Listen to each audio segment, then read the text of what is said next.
Since the inception of K-pop's limitless and rotational boy group NCT, their success has been nothing but a result of experimentation and pushing forward in an industry that is the very antithesis of their concept. K-pop groups make use of stability, consistent parasocial connections, and rooting for one group against the world.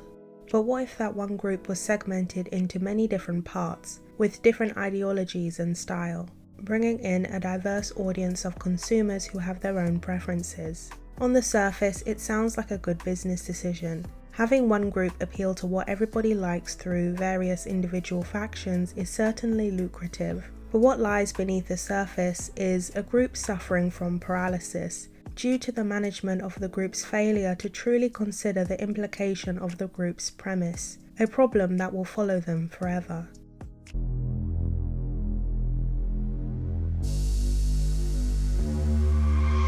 With an impending lifespan of 2 decades in the K-pop industry, SM Entertainment set to expand their producing technology. Defined as culture technology by producer and founder of the company, Lee Soo-man, the term refers to the 4 pillars of SM's artist development system. This includes casting, training, producing, and lastly, marketing or management. But these core technologies weren't enough for SM Entertainment by the mid-2010s, and Lee Soo-man set out to push beyond these features with openness and expandability. This put into development a new culture technology that was said to become the final stage of the Hallyu wave.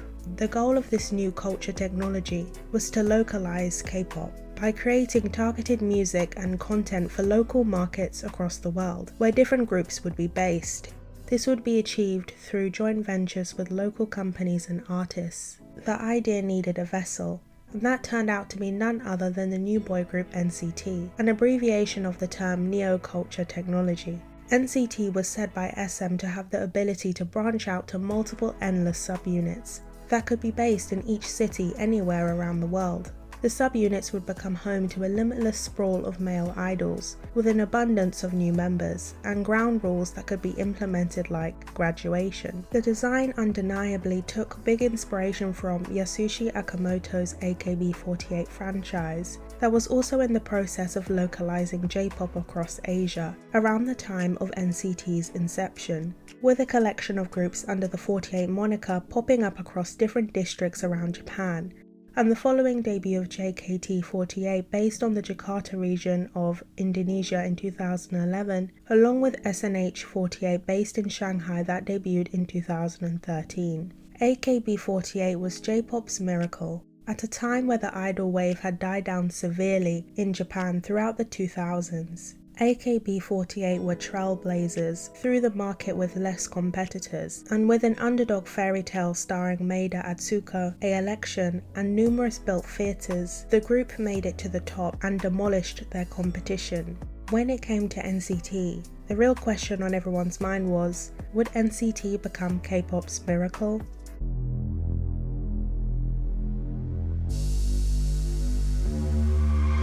NCT U, with the U standing for United, debuted in April of 2016 with their single The Seventh Sense. NCT U was assembled for the sole purpose of bringing all the subunits together, but with no subunits, SM decided on a few of their favourites to start off the NCT franchise. The Seventh Sense was cutting edge, as it flipped the assumptions people had for K-pop boy groups on its head. The song aligned NCT with the up-and-coming Korean hip-hop scene at the time, fronted by Keith Ape with his breakout single Itjima, that made waves across the world. For those who weren't there to witness NCT's debut, they may see it as just another K-pop song.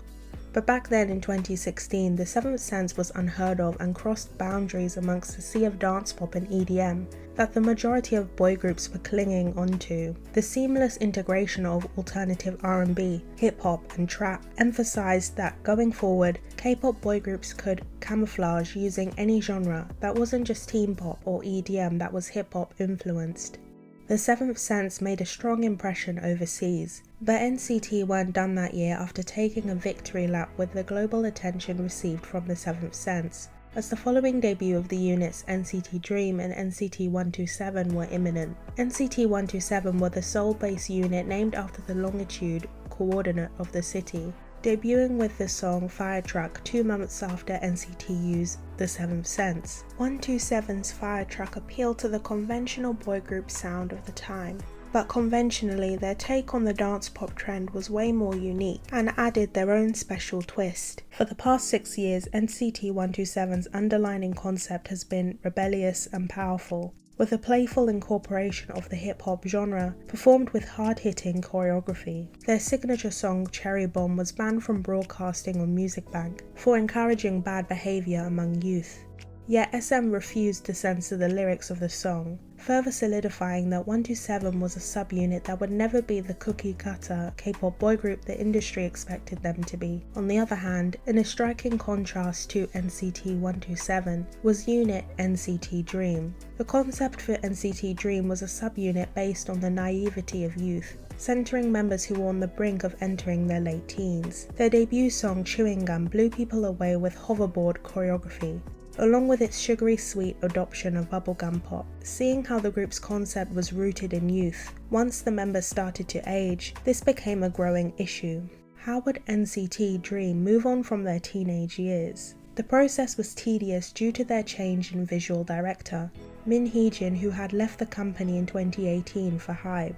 With new people in charge of NCT's visual work, it resulted in a new direction impacting all subunits. From 2019 to this very day, NCT's branding and image saw a significant shift. Hidekick, a graphic designer who has explored a lot of Min Hee-jin's work, points out, the direction principle has changed from an overwhelmed massive amount of information or photography-based style to a simple kinetic typography-based one, or rather from Asian style to Western style. And along with these changes was the application of the limitless member concept. NCTU was later abolished and was renamed to NCT. That served the same purpose as before, to operate as a reunion of sorts, bringing all the members of every subunit together every 2 years. But the biggest shift that happened to the NCT collective in the following years from 2019 was the first ever attempt at localizing K-pop, the introduction of WAVY, that were going to operate in China. Both NCTU and NCT 127 had released Chinese versions of their songs years prior, but now they didn't need to bother the other units to try and get a hold of China. WAVY was now here to do that.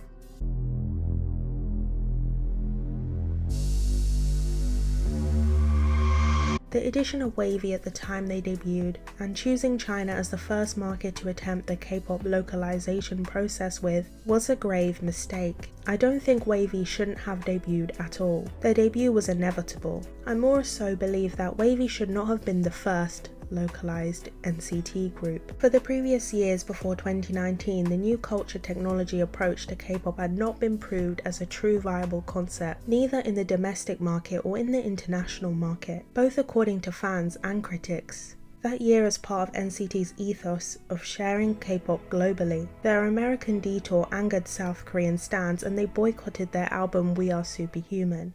NCT Dream were aging out of their former concept, and instead of welcoming the idea of graduation, Dream stans sat terrified of their favourite group falling apart. During a time where NCT's system was not being well received by fans, the first localized group that would have helped stabilize it was NCT Tokyo. Originally, Lee Soo-man planned it this way. It was Seoul and then Tokyo.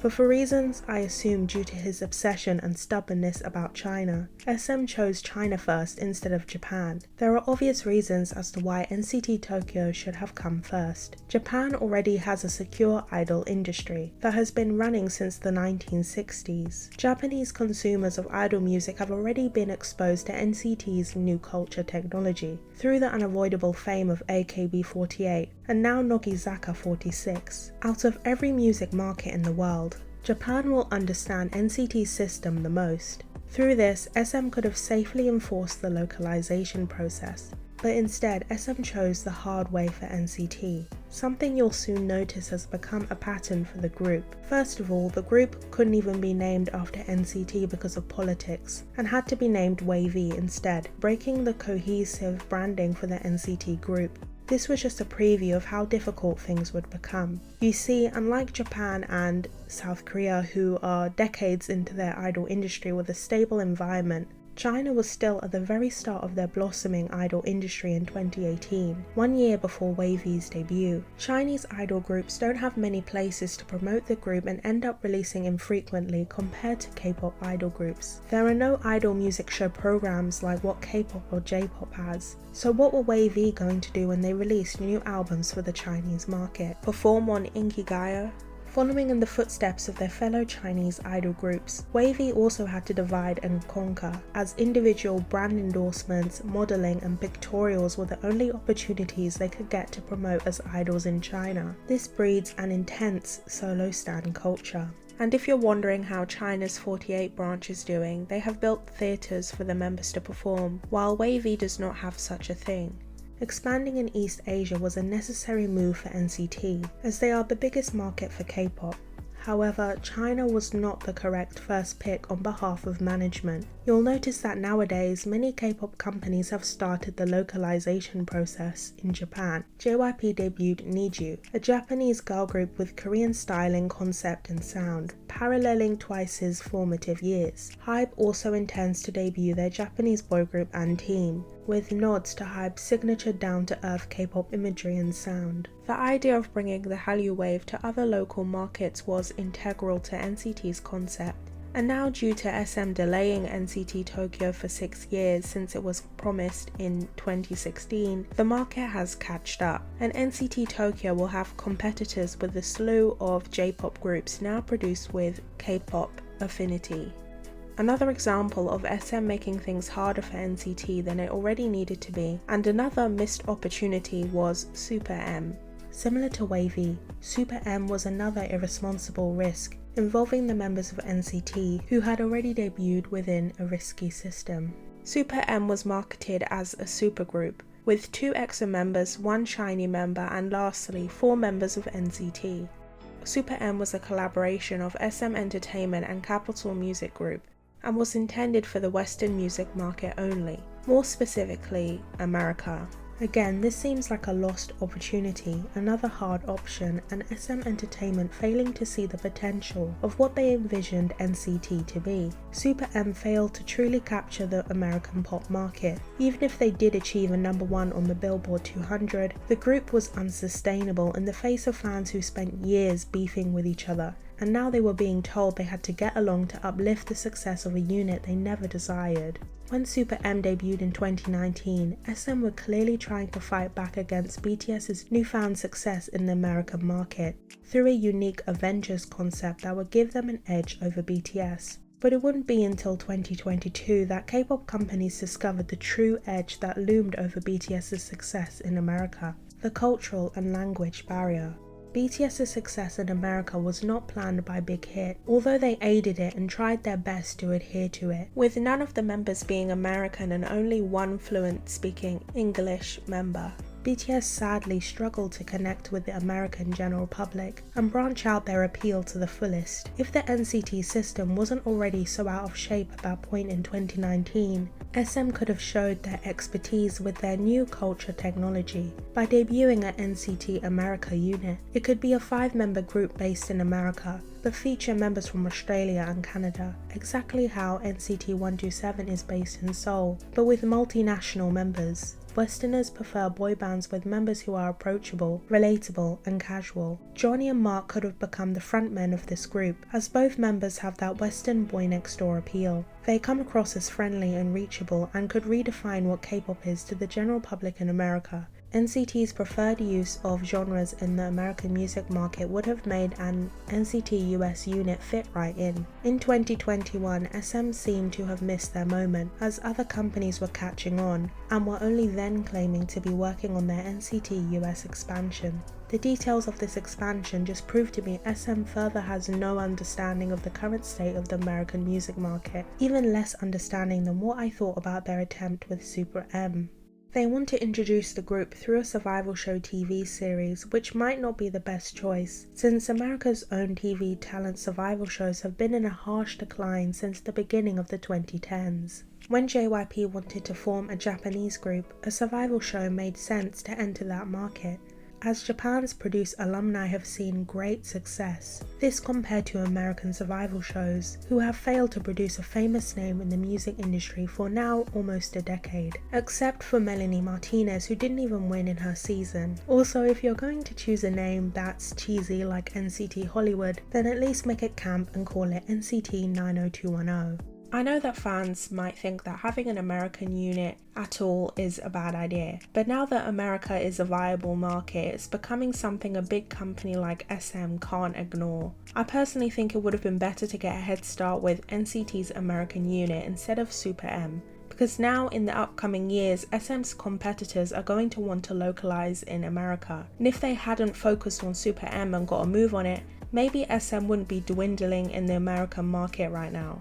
Next year, Lee Soo-man intends on NCT Saudi, NCT Tokyo being finalised, the creation of NCT Hollywood, Super M coming back, and during all of this we will still have the releases of NCT 127 and NCT Dream to add to that list. I will be shocked if any of this actually happens except for Super M, because SM just can't focus on one thing with NCT, and then nothing ends up happening. They're doing way too much at once and they need to pick what to focus on. Like, is it going to be NCT Hollywood or Super M? Like, make your decision, because doing them both at the same time is just like it will just be a crowded year if they do them both. Like, he needs to make a decision.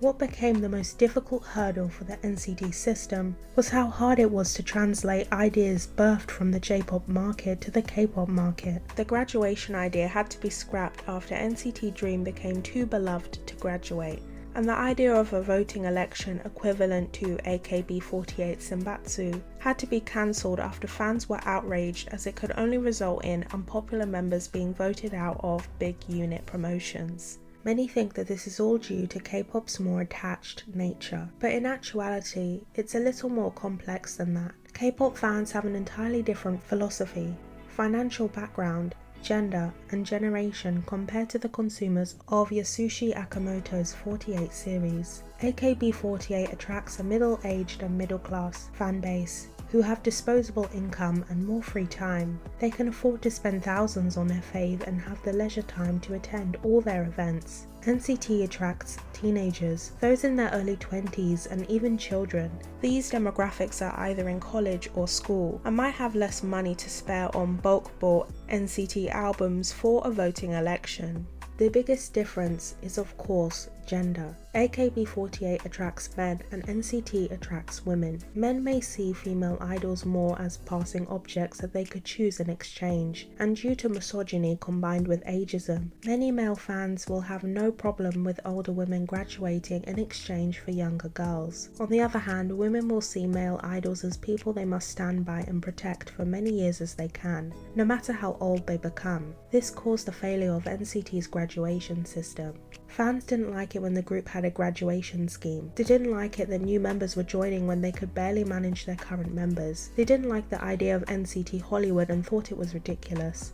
They thought the idea of a voting election for an album would terrorize the group in all factions. Dream, 127, and Wavy fight for dominance against each other and become enraged when their group isn't being treated with individualized care. All of these problems that fans have all lead back to the new culture technology system, a system that NCT is embedded with and cannot be removed from. All SM can do is cowardly take back their proposals at the will of fans who pay their bills, leaving a stagnant system that was fated to fail in an industry that didn't have the infrastructure to understand it. Over the years, Lee Soo-man has promised a Vietnamese expansion, a Indonesian expansion, a Hollywood expansion, a Beijing expansion, a Latin America expansion, and a Japanese expansion, and now a Saudi expansion. Will these ever come into fruition, as it's been 7 years since NCT's debut and we've only gotten the Chinese expansion? Despite the success of NCT due to the members' talent and their insane ability to bring SM's experimental music style to life, the very system they originate from's failure is obvious. With SM's inability to neither give up on the system entirely or to fully advance with the system,